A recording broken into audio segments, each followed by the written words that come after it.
DMing can be a power trip. You have control over the story, the setting, the monsters, and most importantly, the fates of player characters, and consequently, your friends. Especially for the more rookie DMs, this can cause a certain problem at the table where your players will start fearing you and therefore will make less interesting decisions and get analysis paralysis quite often. So today we answer a question that popped up in one of my streams and generated a rant that then generated this video. Should you fear the Dungeon Master? First of all, let's just address the fact that I'm holding the microphone in my hand. Yes, there's a stand right there, but it turns out that I wasn't getting the angle that I quite wanted, so here we are. I'm holding the microphone. I'm a reporter now. Greetings. Anyway, moving on. If you find yourself being afraid of your friendly neighborhood storyteller, it just might be that they've turned into the villain known as the adversarial Dungeon Master. Now, I'm not saying that this doesn't work at some tables. There are people that enjoy a more competitive aspect of the game where the Dungeon Master's job is to screw over the players with a super hidden rule on page 69 of the player's handbook. But I'm willing to bet that in most cases, having this type of Dungeon Master can be very, very irritating. We have a clear advantage over the players as Dungeon Masters. We can homebrew rules or monsters to target specific weaknesses that they have. We have access to all their spells, to their inventory. Plus, we can add things to a session at will, like an NPC that just steals away the barbarian's wheel of cheese without giving him an attack of opportunity for some reason. So, in short, no. I don't think players should ever fear the Dungeon Master. I feel like creating that sort of relationship can add another layer of stress to what is possibly an already stressful game with how much you get attached to your characters. Still, I feel like there's a little bit more to be explored here, so how about we go a little bit deeper in how this whole thing can happen. As I mentioned before, I feel like this situation might be more common with someone who is just starting out as a Dungeon Master. You want to be respected, you're putting in a lot of effort to create something that everybody will enjoy, and well, some frustrations can get in the way.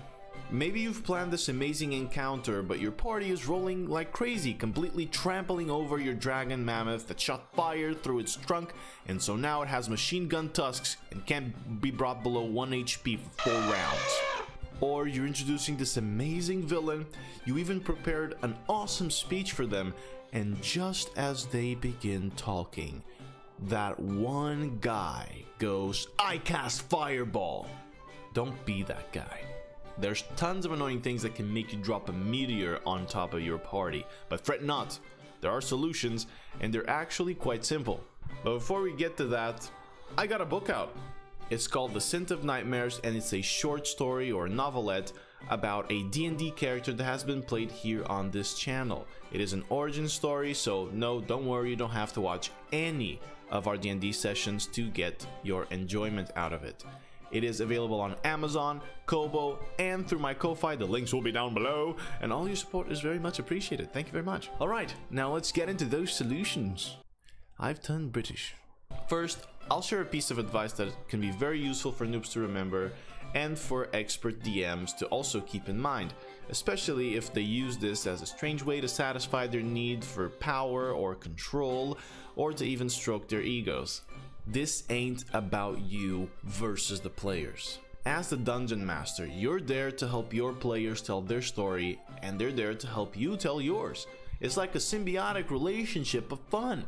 Sure, you're telling such stories in game format, and so you get to sprinkle a little bit of challenge over that and see how the dice affect your ideas. However, I believe that the principle should still stay the same. Personally, I'm never trying to kill my party, but I want them to feel like there are some stakes in their decisions and even on how they approach combat, so that danger is always there, even if it's not my main goal. Second, if as a DM you're not having fun, or you feel like your players aren't being very respectful of all the thought you've put into Darian the vegetarian librarian, talk to them. You're supposed to be having fun too, not just the players, you know? You don't have to carry all that burden, my guy. Trust me, I should follow my own advice sometimes. All problems at a table can be solved with a very good conversation. So talk, people, amongst yourselves. Lastly, I have the ultimate solution for Dungeon Masters to put the fear of Tiamat into their players, or at least enough for them not to turn into that guy. Make your players fear your characters, not you. This can be achieved in multiple ways, but I feel like the easiest one is to lay clues about villains or heroes wherever the party goes. There's a drunk guy in a tavern that has an important quest. Are your players not paying attention to him or dismissing him completely? Have people in that tavern gossip about how this drunk guy once has slain a dragon with a toothpick or something. Have an evil archmage that has lived for thousands of years studying all magic schools and preparing a 3-parchment-page monologue of all of his evil plans. Direct your party towards an old man that then turns out to be a failed hero defeated by this archmage. His entire party was wiped except for him, leaving him now to wonder why he had to cast Fireball instead of letting the mage speak. And what do you think? Should the players fear the Dungeon Master? Let me know in the comments below. Anyway, I hope this video was helpful to any rookie DMs out there facing the same frustrations. Just remember, if the entire table is on the same page, you will never be attacked by the adversarial Dungeon Master. See you around.